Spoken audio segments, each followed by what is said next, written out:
Misty taste of moonshine, teardrop in my country road. Take me home to the place I belong.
Welcome, everyone.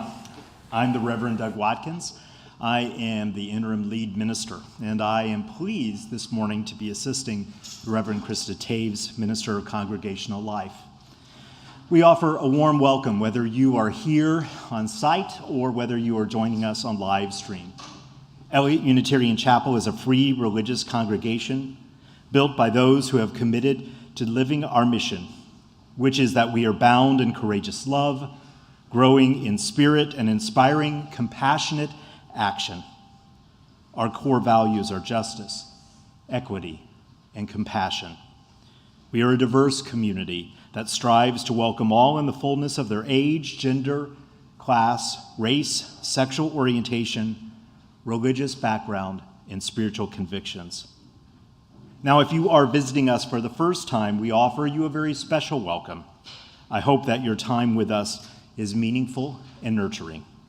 You are warmly welcome to join us for coffee hour. There is our on-site coffee hour after the service, and if possible, weather permitting, we will invite you to take coffee outside whenever we can while the weather allows that.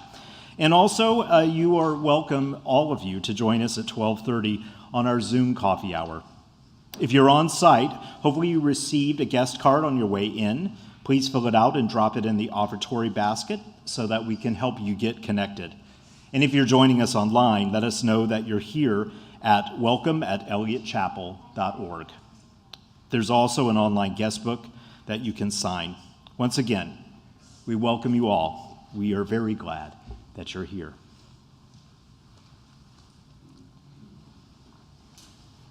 Good morning. Good morning. It's wonderful to see all of you. In the Unitarian Universalist tradition, we light a chalice to symbolize that we are entering sacred space and preparing our hearts and minds for the blessings of beloved community. Natalie will light our chalice today. May the flame we now kindle light the path back to our center, back to that place of belonging, to what is true, what is deepest within, what knows us even before we know ourselves. And may our chalice remind us that we are held and welcomed whole, without the need to hide a single piece or part of who we are. I invite you to rise in body or spirit for our opening hymn. Pardon? Come sing a song with me, number 346.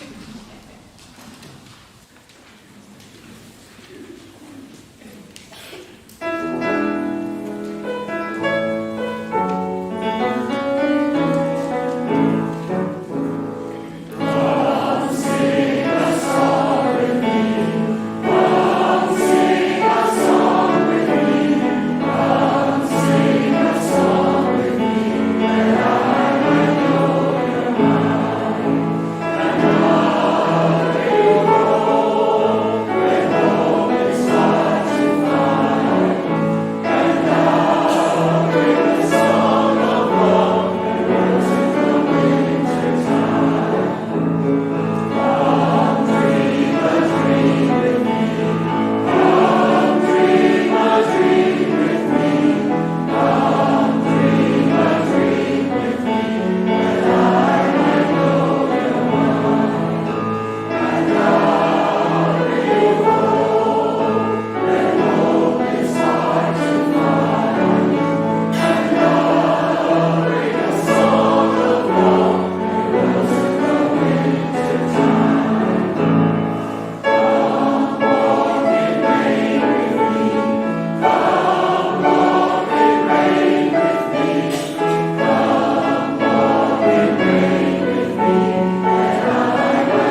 Hello. I'm a little bit nervous, so forgive me. I'm Rachel Brandt, and along with my husband, Brad Johnson, and our kids, we're becoming members today.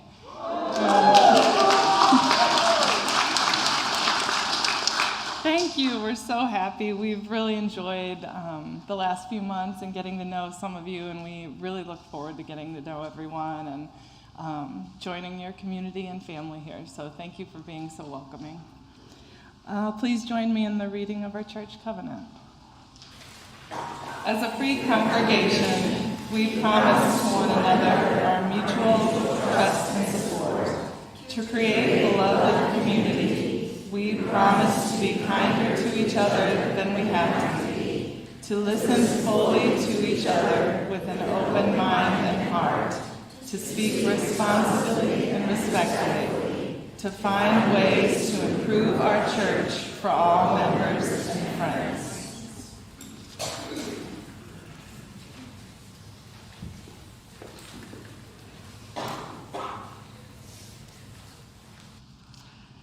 Today we are talking about some of the difficult ways we face when we want to belong.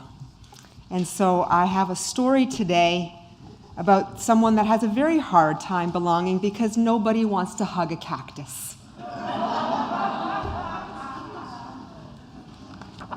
right. The cactus's name is Hank. Hank lived in a pot. The pot sat in a window. The window looked out at the empty desert. It was hot, dry, peaceful, and quiet, just the way Hank liked it. But every now and then, someone would interrupt Hank's peace and quiet. "Hey, Hank," Rosie the tumbleweed called out, "isn't it a beautiful day?" He just ignored her. He just wanted to be left alone. "Okay, so long," said Rosie cheerfully, and she tumbled away. Hank was happy again. But just as he was beginning to relax, "Hello," shouted a tortoise. "Private property," yelled Hank. "Keep out." The tortoise was so frightened he hid in his shell. Hank was still yelling at the tortoise when a jackrabbit dashed by. "Hiya, Prickles," she shouted. "My name isn't Prickles," Hank yelled back, "and stay out of my yard." Tumbleweeds, tortoises, jackrabbits. "What's next?" said Hank. Well, a coyote came leaping by. "No dogs allowed," Hank said. "I'm not a dog," said the coyote, "and you are as prickly on the inside as you are on the outside." Before Hank could yell back at the coyote, a cowboy strode past. "Keep off the grass," shouted Hank. "What grass?" said the cowboy. "It's a desert." "Seems to me somebody needs a hug. Too bad nobody hugs a cactus." "Hi," said a lizard. "Who invited you?" said Hank. "And just in case you're wondering, I don't want a hug." "That's good," said the lizard, "because I don't want to give you one." Then he skittered away. An owl landed on the roof. "If you're looking for a hug," said Hank, "well, I guess I could give you one." "Who, me?" said the owl. "You must be joking." And for the first time, Hank began to feel a little lonely. The next morning, Hank was feeling more sad on the inside than he was prickly. Maybe a hug wouldn't be so bad after all. The wind began to pick up, and an old cup blew by and stuck to Hank's face. His arms were too short to get it off. "Great," said Hank. And after a while, Rosie came bouncing by. "I'll get it off you, Hank," she shouted, and she jumped up to knock the cup off Hank's face, and then she tumbled away. Hank didn't have time to thank Rosie. He felt bad about all the other times he had been so rude, so he came up with a plan. Hank decided to grow the best flower he could and then give it to Rosie as a thank you gift. It took days, but at last it was ready. He couldn't wait for Rosie to pass by again. When at last she finally did come bouncing back, Hank held out the flower. "Look, Rosie," he said, "I grew it just for you." Rosie was so surprised she jumped up and gave Hank a great big hug. It felt so nice. Hank didn't want to let go.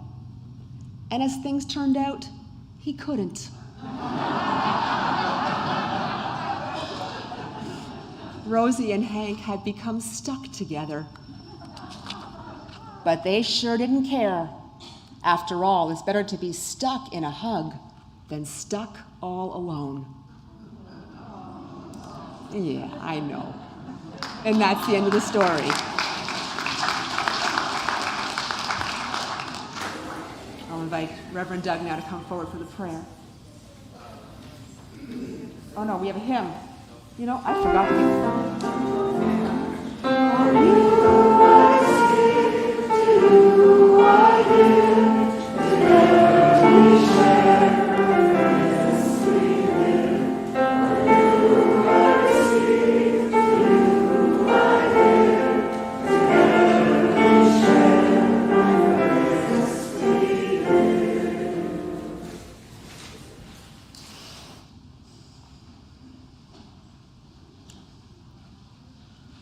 So this section of the service is labeled prayer, and that word can mean a lot of different things. But one way that we may pray is understood as an honest and open expression of what is most true. True for us in this moment, truer in a fuller way in our lives. So for a couple of deep breaths, may your breath bring you fully to this place. Breathing in all the way to the bottom of your being and just letting it go. And this second breath, bringing you fully present. And release.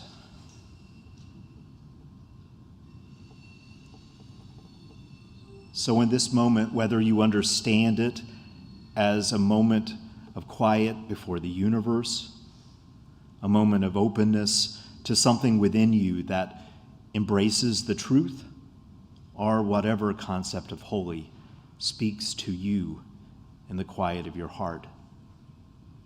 This morning, gathered as a community of love and acceptance, we turn our hearts and our minds openly to whatever is true right now. Whether it is a sense of celebration or possibility, or a feeling of grief, frustration, or heaviness. Whether you are tired or have no idea how to describe what you are, what you feel right now. Whatever is true, may you feel that it is held within the embrace of this gathering. Whether you are physically in this space or joining us from wherever you are now, may you feel held by a great and tenacious love. There are many possibilities, but we certainly know, in keeping with today's topic, that it is possible that some of you may be bringing a sense of loneliness with you right here and now. Loneliness intensified by a sense of distance, physical or otherwise, from people that you love. Loneliness made manifest in persistently feeling out of step with the people around you every day. Loneliness perhaps sourced in standing up for something that you believe in that may not be popular, or just being in a place that doesn't feel like home. Whoever you are, wherever you are in the totality of your being. May you feel, as you breathe here, more deeply connected with the resilience within you. May you feel bolstered by the love that surrounds you. May you be an agent of connection. May we all be sources of healing, liberators of mind, spirit, body. For just a few deep breaths together, may we hold a space for quiet, that the holy, however it is understood, may do its work. Breathe with me for a few moments of quiet.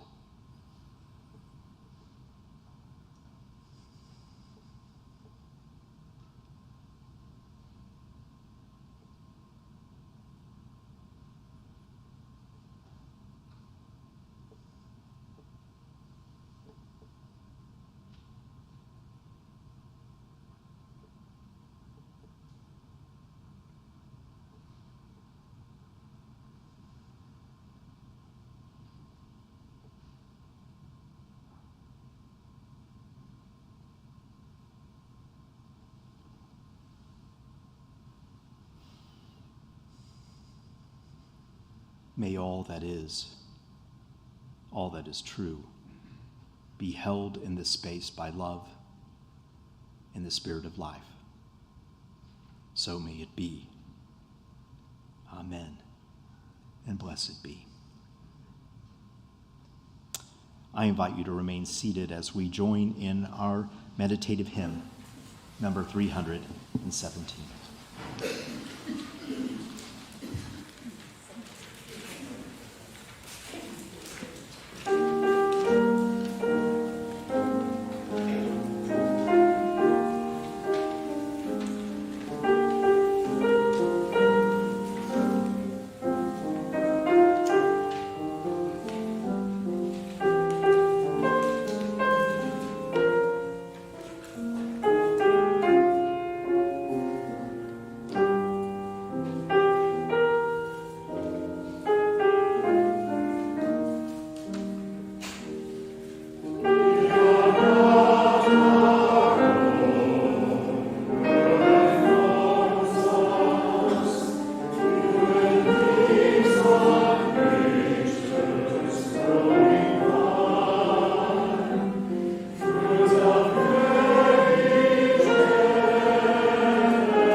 The offertory is always a moment for us to reflect on our values and how we use our resources. And throughout the month, we have been sharing our Sunday collection with Southside Early Childhood Center, an organization that upholds our values and has since 1886, when 15 courageous Unitarian women in St. Louis decided to reach out to the children in their area.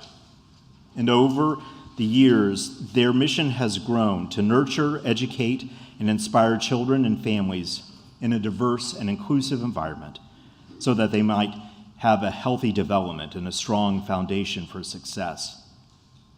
As we give this morning, we support a vision that children develop a lifelong love of learning, flourish within a supportive family environment, contribute to their communities.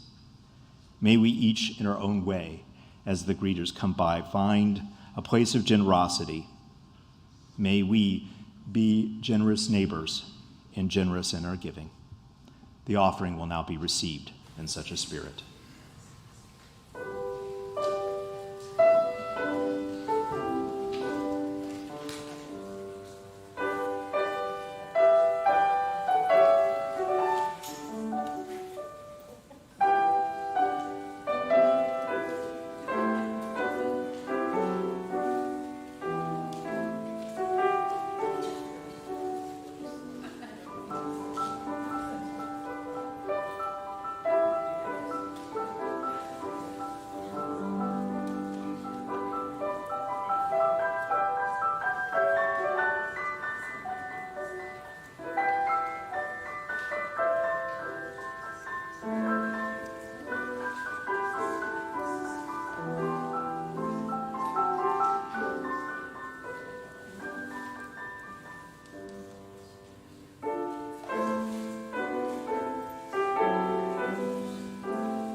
And now as our greeters bring forward our offering, may we bless this offering and those who will utilize it for good work.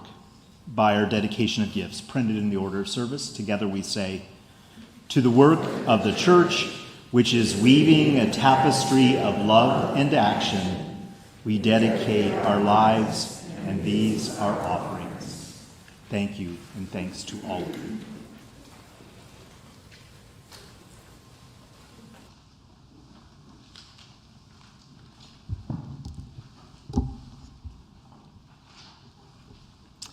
Our reading this morning is It Is All Very Well by Reverend Rod Richards.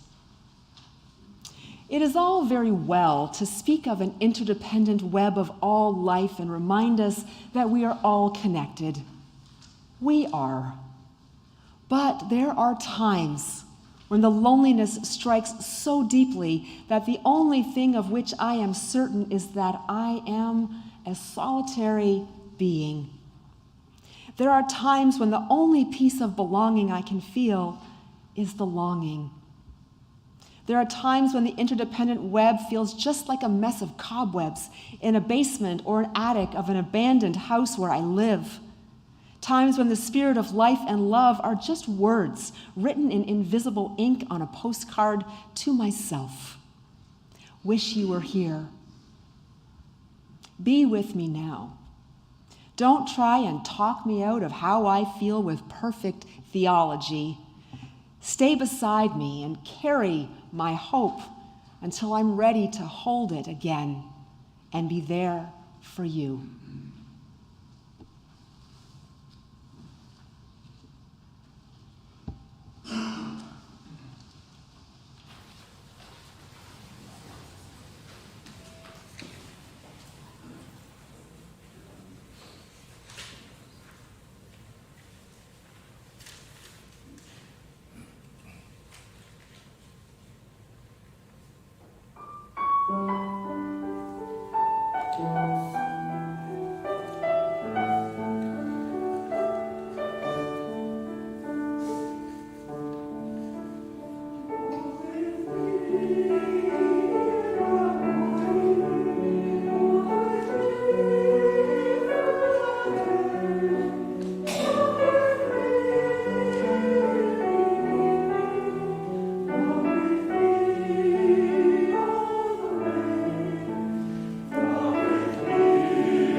Thank you, choir.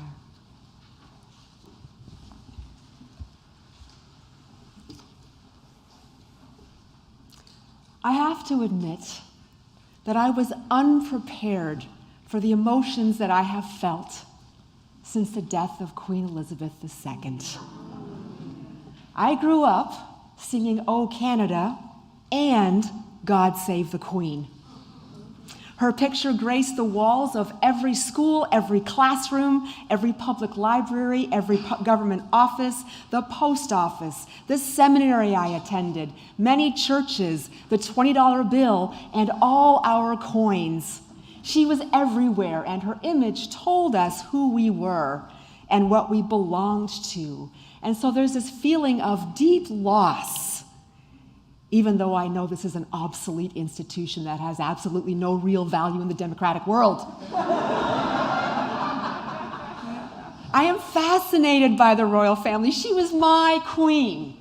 Okay? The history, the castles, the servants, the clothing, the horses, the traditions, the formality, the family drama, the jewels, and the crowns. There is something timeless and comforting about the monarchy, at least for me. And I know that feeling is not shared by others, and legitimately so because of the harm done around the world by the British Empire. Just a day before Queen Elizabeth died, my partner and I finished watching season 4 of The Crown to get ready for season 5, which is coming out this fall. We are hooked on The Crown, and you know I'm not the only one here who is, right? The core theme in this series is that the expectations, the system, or as Princess Diana called it, the firm, is hardwired to result in lonely, prickly cactuses of a people who struggle to give and receive love.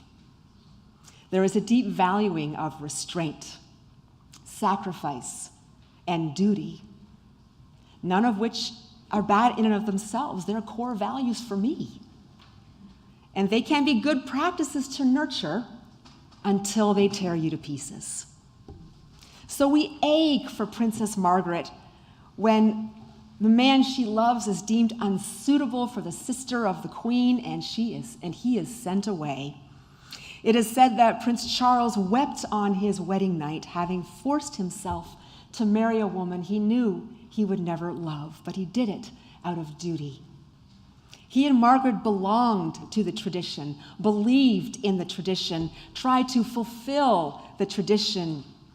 But the kind of belonging expected of them broke their hearts, and sometimes it broke their spirits. And we see this happen over and over again to each member of the family. This morning, we are continuing our conversation about belonging, that profound human need that lives and has power within each of us. That sense of belonging, that need to feel like we are home. We are a deeply social species. We literally need to belong somewhere to survive, literally. And yet all of us are broken in ways that can make it hard to trust, which makes it hard to belong because belonging and trust are like this. Last week, Reverend Doug lifted up 3 points about true belonging. First, belonging asks us to explore deeply and authentically who we are. Belonging begins with accepting our true selves. Only then do we have the ability to belong fully in community. Secondly, we deepen in our experience and ability to belong by offering for each other a shared journey of openness, authenticity. We become sanctuaries for each other, offering each other belonging. And finally, he lifted up that question of what it is like for us to belong to something that is greater than ourselves, what it is like to belong to the world, to the universe, to all that is. The larger sense of belonging, the larger our sense of belonging, the more open we become to what is in front of us, and the more we grow, becoming more whole, interconnected, and continuously transformed. So today we are exploring what can stand in the way between us and true belonging. The promises of belonging are many, and our yearning for belonging is always there.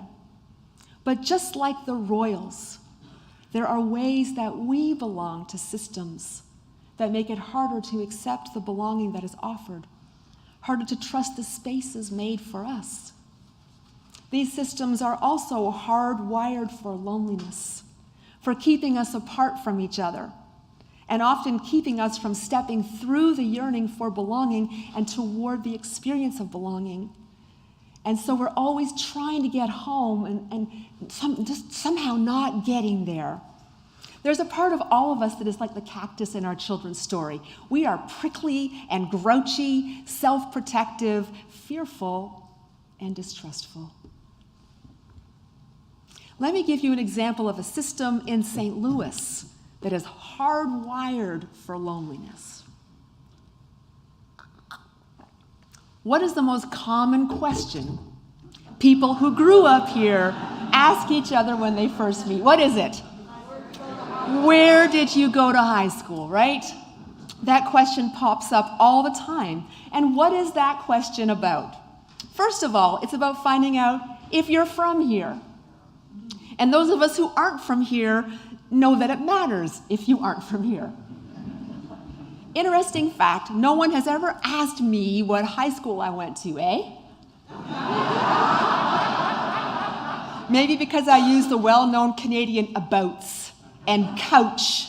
And I have this bad habit of pronouncing all the St. Louis French names like they're French. Gravois, Lafayette, Chartres. How about Bellefontaine instead of Bellefountain? And people are like, what? Where are you from? So no, we never get to the high school question. But if you pass that test, then it's about placing you, right? It's about placing you, identifying how you matter and if you matter. There's a set of assumptions if you went to Ladue High or U City High, Parkway North or Kirkwood, Sumner High or De Smet. Where you went to high school is code for your class, your race, your religion. If you went to community college or a four-year college, what kind of job you might have, your income potential, your political leanings, and more. And you're trying to figure out if you are in each other's circle. And then you know what you can be to each other.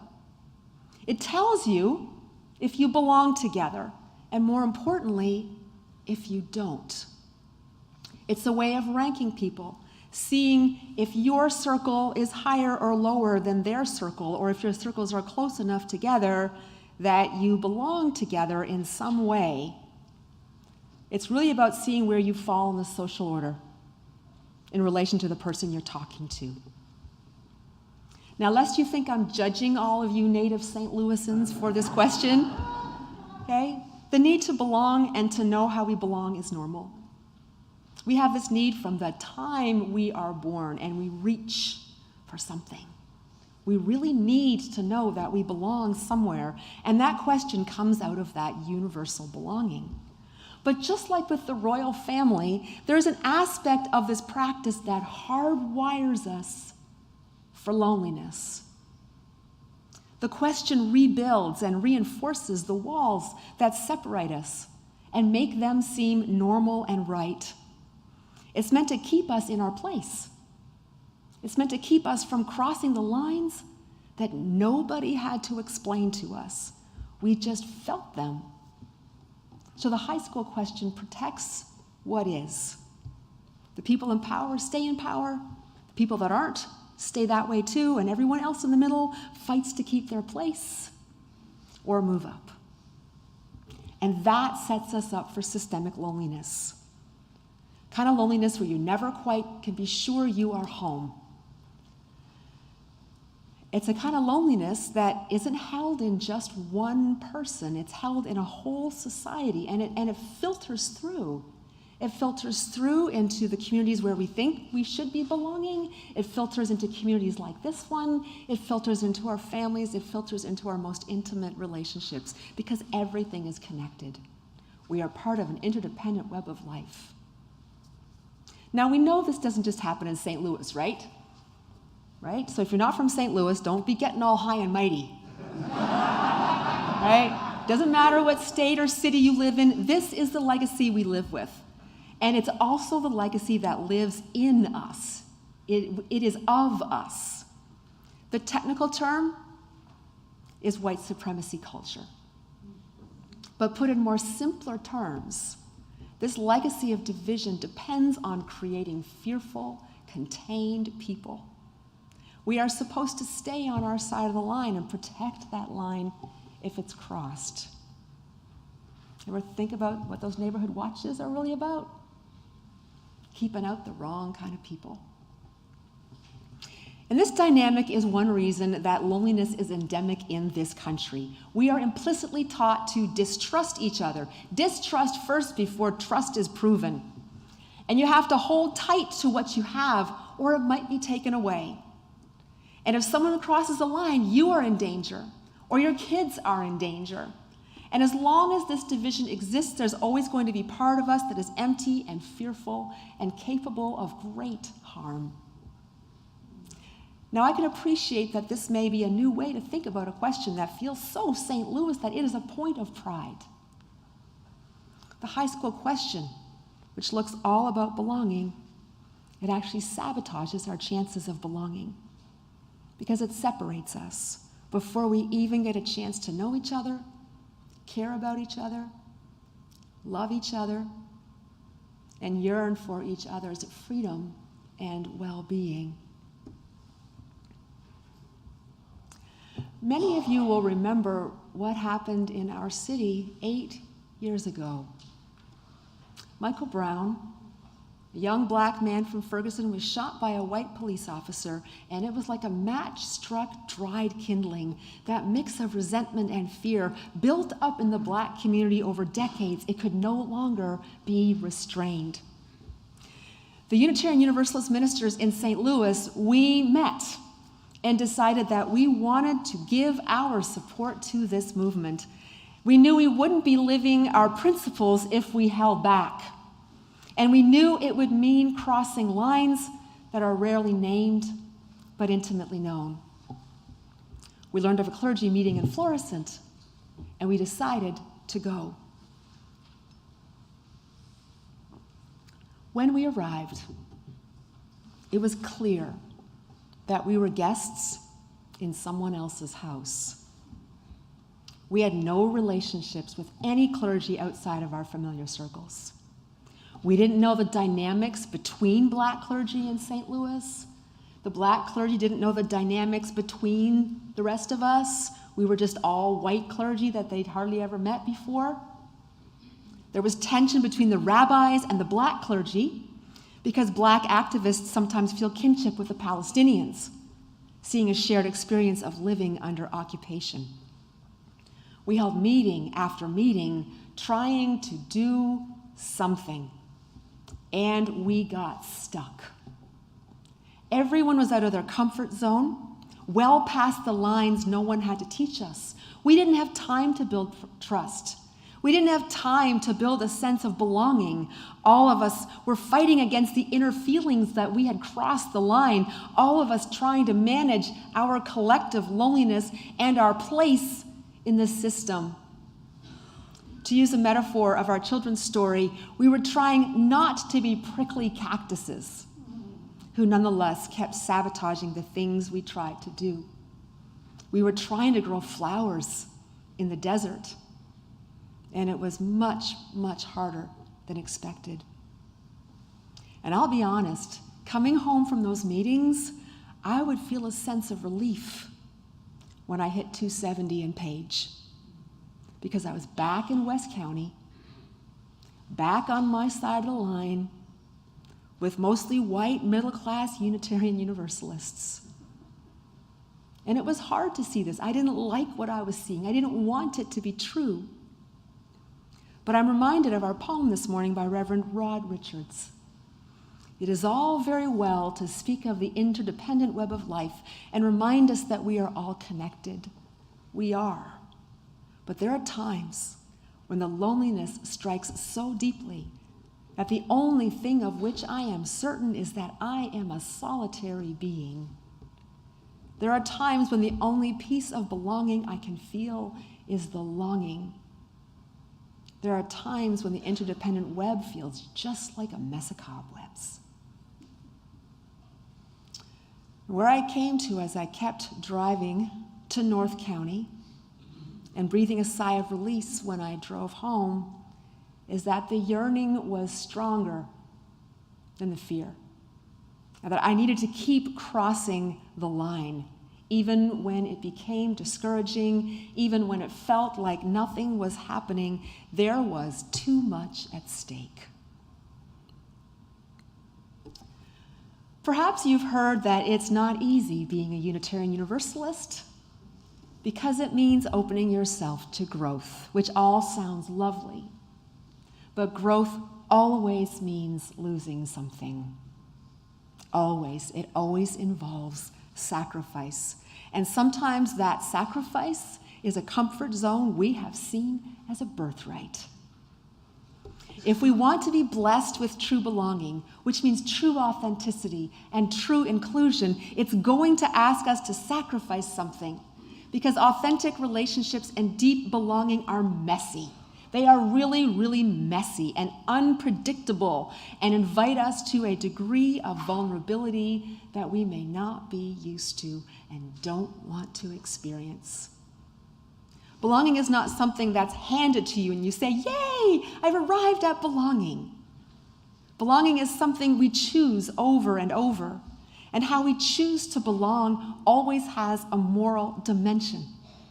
So we ask ourselves always, constantly, does our search for belonging small up our world, or does it connect us in a wider way?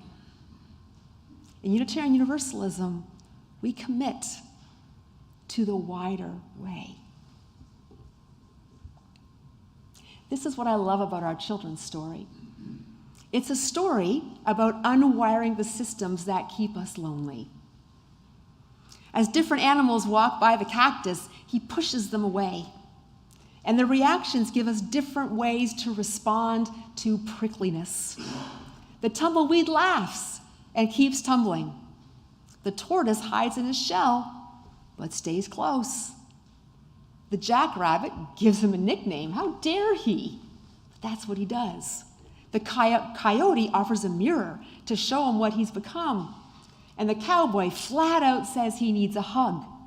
All these folks were authentic to themselves while giving him space until his own loneliness moved him to make a different choice. His loneliness moved him to go wider. And he then grew a flower and waited for his chance to say yes next time someone came by. So going back to the Queen, which is where we started, Queen Elizabeth, Her Majesty. I haven't decided yet if I'm getting up at 4:30 tomorrow morning to watch the funeral. But this is what gives me hope. Prince Charles, now King Charles III, was finally able to marry the woman he's loved all of his life in 2005. She is now the Queen Consort at his side as they lead the nation in grieving and burying the Queen. They went wider. They always belonged to each other. And they waited and gradually found their way into that hardwired system and loosened it just enough so that they could belong to it in a way that held their undying love for each other. My hope for all of us is that we too can give ourselves to belonging, the kind of belonging that grows a flower in the desert, that heals and binds and restores. I pray that it can happen in our hearts as we release to our authentic selves. I pray that it can happen in our most intimate relationships, that it can happen in our communities, that it can happen in our city, that it can happen in our larger world as we strive to be part of justice making and justice receiving. Wherever it's happening for you, wherever belonging is being offered and received, keep choosing to belong. Keep choosing to open space for others to belong. We may just be saving the world and each other. Blessings on all of you. Amen and blessed be. Our closing hymn is Country Road, Take Me Home. Because that's what belonging does. It takes us home.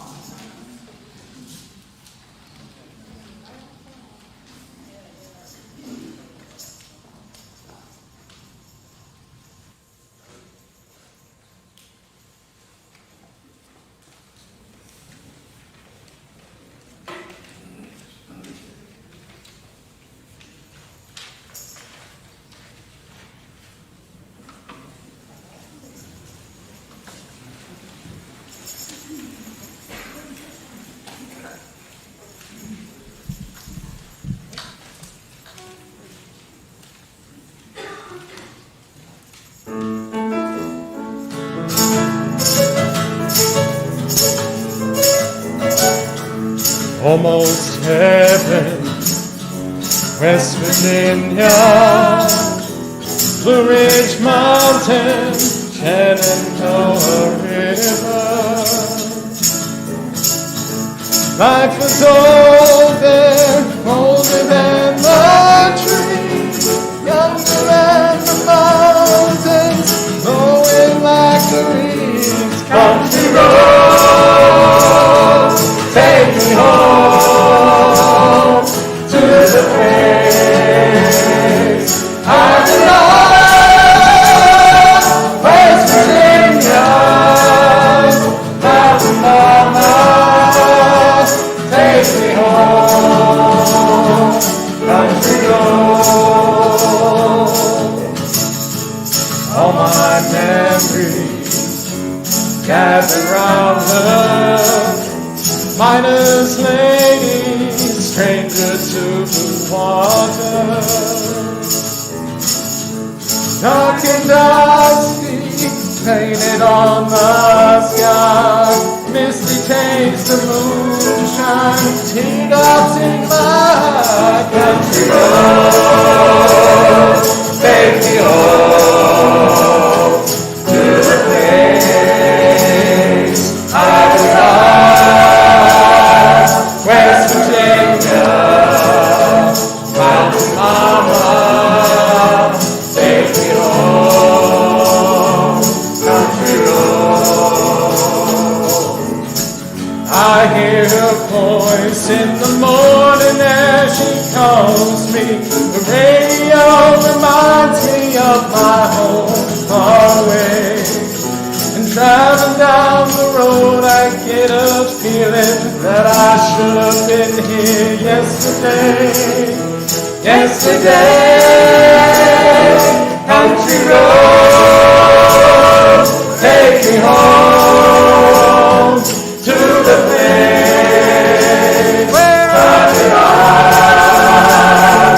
West Virginia, mountain mama, take me home, country road. One more time, country road, take me home to the place I belong. West Virginia, mountain mama, take me home, country road. Take me home, take me home, country road. One more, take me home, country road.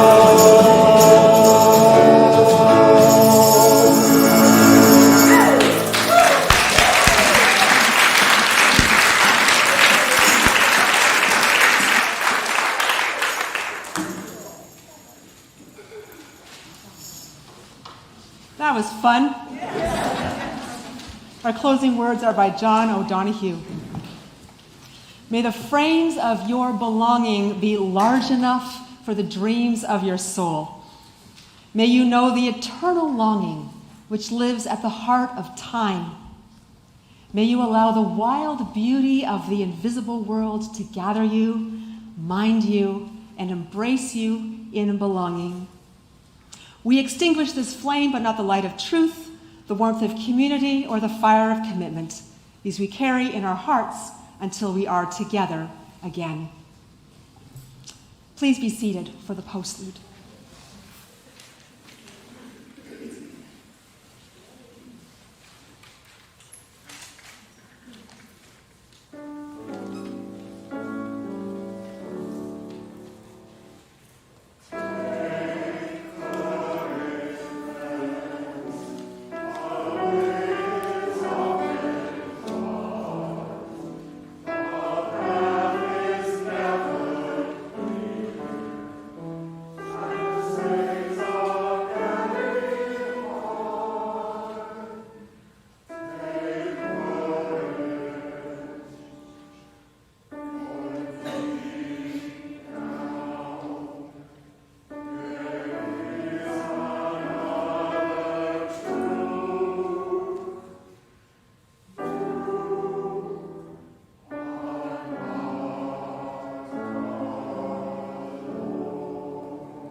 Thank you so much for coming today. It's been a blessing for us to be together.